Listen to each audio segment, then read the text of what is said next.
Whoever controls the mind controls the whole person. But did you know there is more than one way to control the mind? Warfare by nature is insidious, covert. Your enemy must be deceitful, crafty. They must gain your trust and appear benevolent. That is where biological warfare comes in. Biological warfare refers to the use of biological agents like bacteria, viruses, or toxins to harm or kill living organisms to get the upper hand. If psychological warfare is about shaping perception, then biological warfare is about how perception lives inside the body. But even within the systems that manufacture biological warfare, exists a structure that has shaped our perception of healing.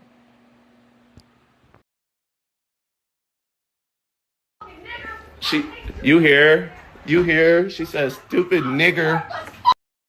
There you go, yup. That's Julie for y'all. I'm posting this shit. Julie. That's Julie. This the real Julie. Tell everybody. This ain't the fake shit. Y'all probably right at UTMC. She is racist. You heard her. Unfortunately, this woman's attitude and spirit is very much in line with the foundations of the medical industrial complex. Between generations of Rockefellers, Frederick T. Gates, Andrew Carnegie, Abraham Flexner, they built quite the system. One that consists of medical organizations, foundations, medical schools, and philanthropic capitalists. When people speak of Bill Gates, they simply refer to him as philanthropist, but Bill, who has no relation to the aforementioned Frederick T. Gates, is a capitalist philanthropist himself.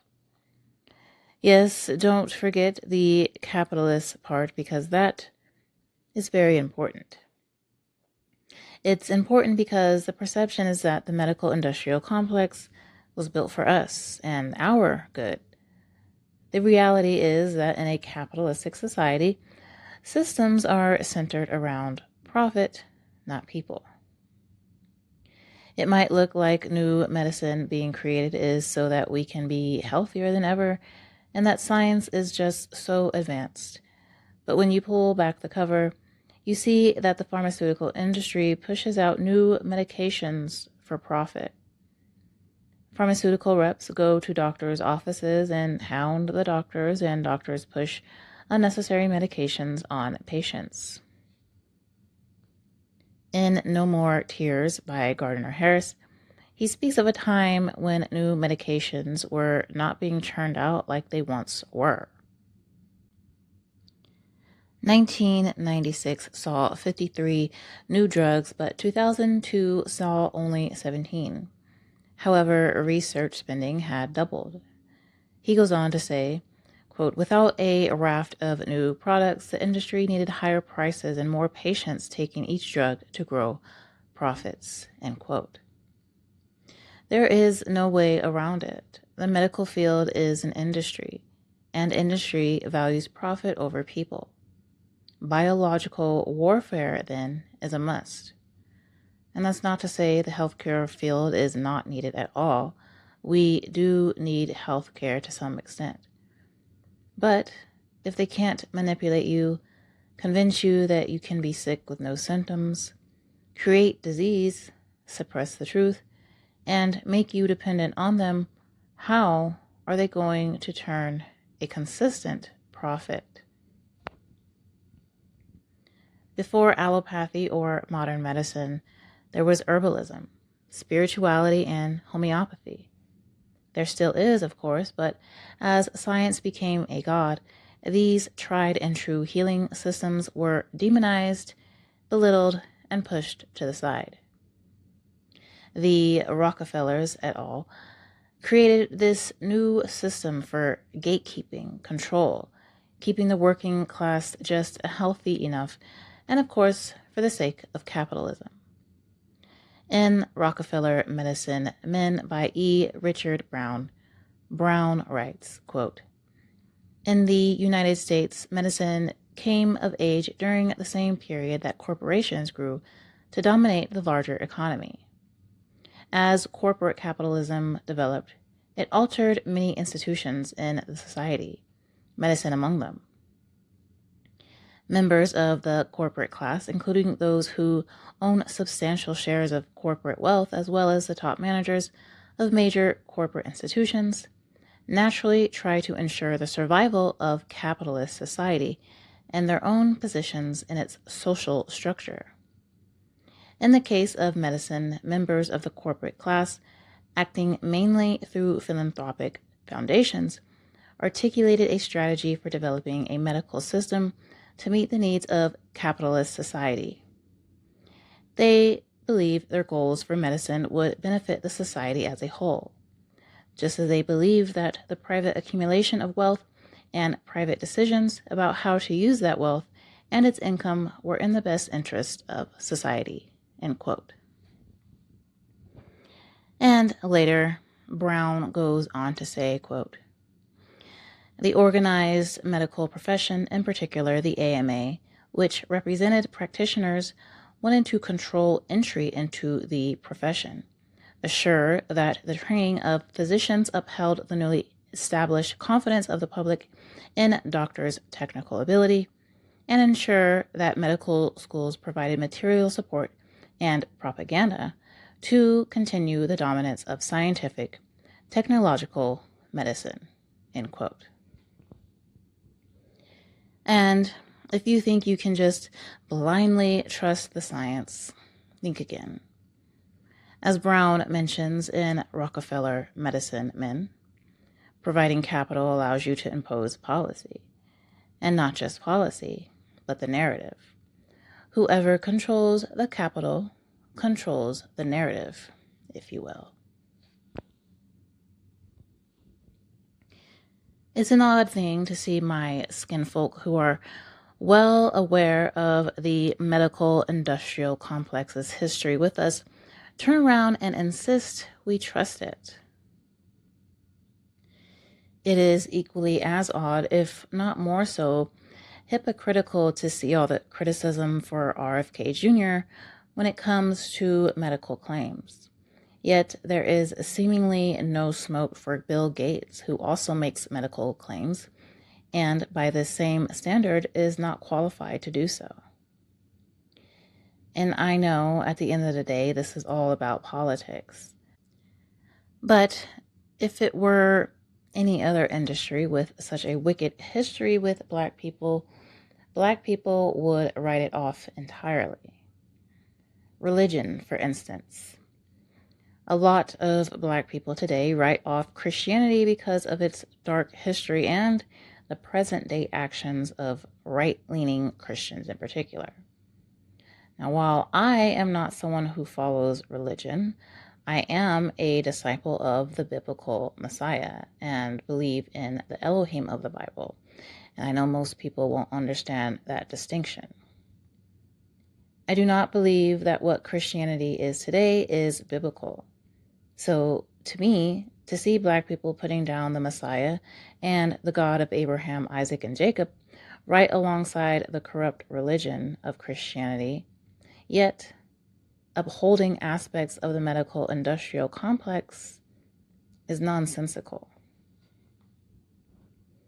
But perhaps this goes back to even the differences between MLK in his earlier days versus Malcolm X in his, where MLK wanted to transform the system while Malcolm X wanted to build a new, separate one. It's worth mentioning, though, that MLK, toward the end, started to see the American system as the burning house that it was. America's cancer is systemic, and the medical field is deeply affected. When it comes to biological warfare, we can't neglect to talk about the weapons of warfare, drugs, experiments, and other medical interventions. Speaking of which, let's break some of them down a little bit, shall we? Vioxx. When it comes to drugs, there is Vioxx. Vioxx was for pain relief and arthritis and was once widely prescribed, but was later withdrawn over serious safety concerns over increased heart attacks and strokes. Cases like this are part of why some people question pharmaceutical systems and claims of certainty. Thalidomide. Thalidomide was prescribed in the 50s as a sedative, sleep aid, and for morning sickness during pregnancy. It was later linked to severe fetal abnormalities when taken during pregnancy, particularly limb malformations and other developmental problems. And of course, there are those V injections, something that has become so political. And it's only political because of that capital I spoke of earlier. It's about political control. And that's not where my stance on them comes from. Mine comes from actually having a vaccine injury. I recently came across a transcript someone posted on social media of former Pfizer VP Michael Yeadon on the Delling podcast discussing how contagion is not real and that the concept of contagion must be sold in order to push inoculation. Diethylstilbestrol, or DES, was a synthetic hormone widely prescribed to pregnant women for decades to prevent miscarriage. It was later discontinued after being linked to serious long-term health effects in children exposed before birth. And then there are experiments. The Holmesburg prison experiments, led by dermatologist Albert Kligman, involved dermatological and chemical testing conducted on incarcerated men in the mid-20th century, where prisoners were exposed to various substances in studies that later raised major ethical concerns about consent and exploitation in research. There's physician Leo Stanley's San Quentin testicle experiment involving procedures on inmates, including transplanting animal testicular tissue onto them. There is Northfield Labs artificial blood trials, where Northfield Laboratories developed an artificial blood product that was tested in emergency settings in the early 2000s. The trials became controversial because some patients received the product without prior informed consent due to emergency circumstances. And then there is, of course, the experimentation on Native Americans, like the 1970s coercive sterilizations of girls and women. There's the experiments on Black people, such as the Tuskegee experiment. The Rockefeller Institute also ran human syphilis experiments. And lastly, there are people like Henrietta Lacks, whose cells advanced medicine worldwide after being taken without her consent when she was undergoing treatment for cervical cancer in the 50s. But this kind of deception and medical overreach is continuing today. Take Charisse Doyley, for instance, a woman who was in labor and did not want to have a C-section for good reason. So the doctors took her to a video court while she was in labor to get a judge to make her have a C-section.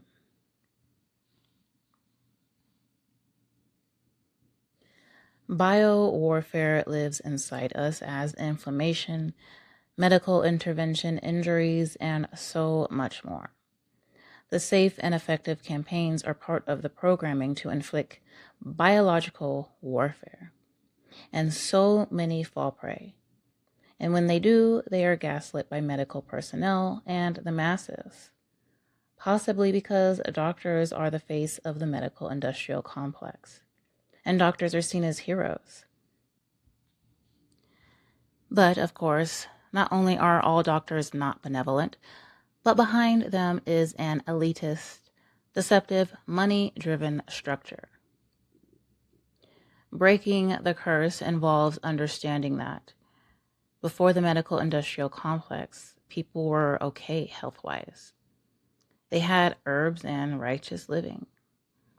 Psalm 90:10 says the average lifespan is between ages 70 and 80. Today, people are living about the same age range. So no, modern medicine is not the savior. Again, Brown writes, quote, historical epidemiological evidence overwhelmingly supports the conclusion that medical science has played a relatively small role in reducing morbidity and mortality.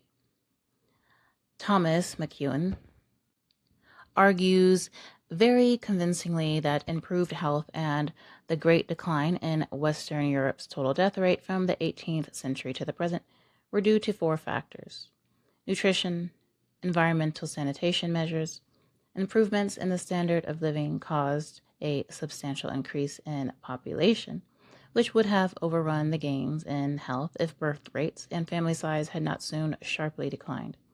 Finally, specific preventative and therapeutic medical measures gradually introduced in the 20th century slightly accelerated the already substantial decline in mortality and also improved physical health. The contribution of medical science to the overall reduction in death rates and improved health was relatively quite small. End quote. The creator of heaven and earth knows the beginning and the end. And he still had the prophets and King David write that he gave us herbs. Not some new scientific medicine to come, but herbs for our service and healing.